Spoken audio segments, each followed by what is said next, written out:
Assalamualaikum warahmatullahi wabarakatuh. Perkenalkan, nama saya Muhammad Dava Nurendra Putra dari kelas 12 MIPA 3. Saya akan melaporkan praktikum korosi yang telah saya lakukan. Tujuan praktikum kali ini adalah untuk mengetahui proses perkaratan paku dengan berbagai perlakuan, mengetahui faktor-faktor apa saja yang menyebabkan paku mengalami korosi, dan mengetahui cara pencegahan korosi pada paku. Dasar teori yang saya gunakan adalah korosi adalah rusaknya benda-benda logam akibat pengaruh lingkungan.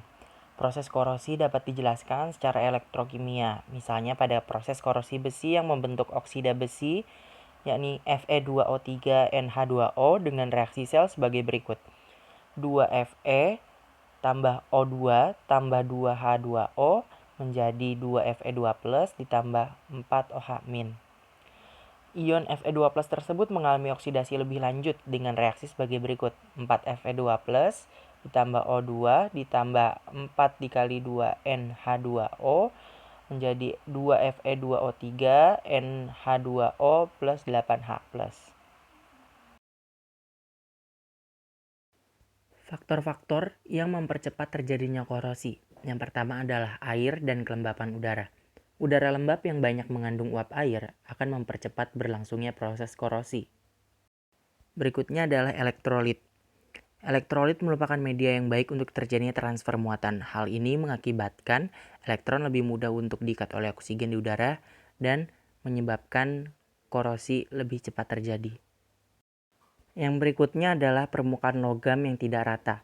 Permukaan logam yang tidak rata memudahkan terjadinya kutub-kutub muatan yang akhirnya akan berperan sebagai anode dan katode. Dengan adanya anode dan katode, proses korosi akan lebih mudah cepat terjadi. Terbentuknya sel elektrokimia. Jika dua logam yang berbeda potensial bersinggungan pada lingkungan berair atau lembab, dapat terbentuk sel elektrokimia secara langsung. Logam yang potensialnya lebih rendah akan segera melepaskan elektron ketika bersentuhan dengan logam yang potensialnya lebih tinggi, serta akan mengalami oksidasi oleh O2 dari udara. Hal tersebut mengakibatkan korosi lebih cepat terjadi pada logam yang potensialnya rendah, sedangkan logam yang potensialnya tinggi justru lebih awet. Peristiwa korosi sulit dicegah, tetapi dapat dihambat dengan beberapa cara berikut. Yang pertama, mengontrol atmosfer agar tidak lembab dan banyak oksigen dengan cara mengalirkan gas CO2. Yang kedua, ada perlindungan katodik. Perlindungan katodik dilakukan dengan cara menghubungkan logam yang akan dilindungi dengan logam lain yang mempunyai potensial elektroda yang sangat rendah. Yang ketiga adalah mencegah logam bersinggungan dengan oksigen. Bisa dengan cara mengecat, galvanisasi, electroplating, dan Scherrer dicing. Ini alat-alat dan bahan yang digunakan adalah minyak, ada paku, karet, lembaran plastik, kertas amplas, air biasa, air mendidih, cuka, gelas plastik, dan ini garam untuk nanti dilarutkan. Yang pertama dilakukan adalah mengamplas paku menggunakan kertas amplas sampai pakunya bersih. Setelah semua paku dibersihkan menggunakan kertas amplas, masukkan masing-masing satu buah paku ke dalam 6 gelas yang telah diberikan label nama A, B, C, D, E, sampai F. Kita masukkan satu-satu pakunya. Masing-masing gelas terdiri dari satu paku.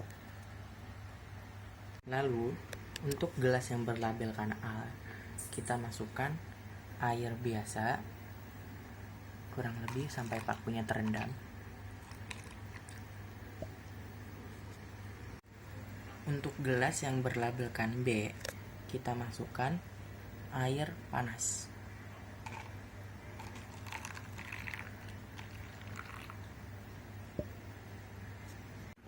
Untuk gelas yang berlabelkan C, kita masukkan cuka.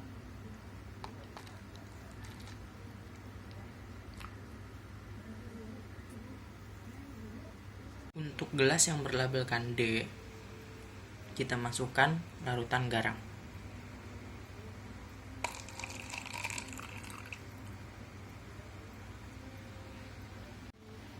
Untuk gelas yang berlabelkan E, kita masukkan minyak.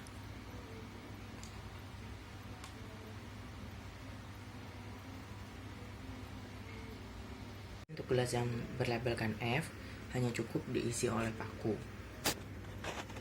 Setelah semua gelas dan paku diberikan perlakuan, jangan lupa untuk ditutup menggunakan lembaran plastik dan karet untuk mencegah terjadinya udara yang keluar dan masuk.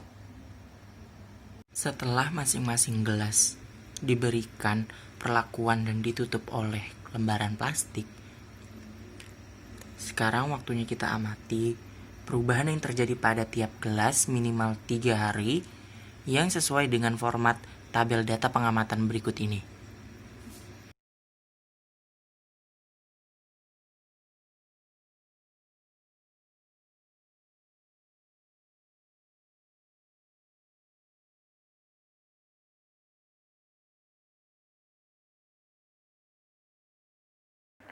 Setelah itu, hasil dari pengamatan kita masukkan ke dalam tabel hasil pengamatan.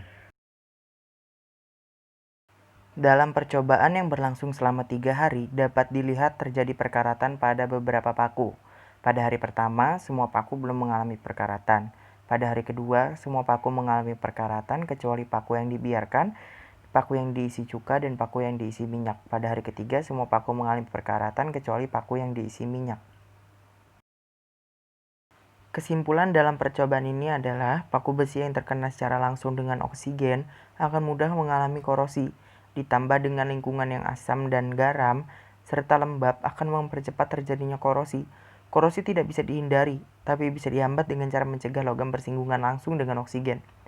Daftar pustaka yang saya gunakan adalah buku paket kimia kelas 12 terbitan Erlangga. Sekian laporan dari percobaan saya. Wassalamualaikum warahmatullahi wabarakatuh.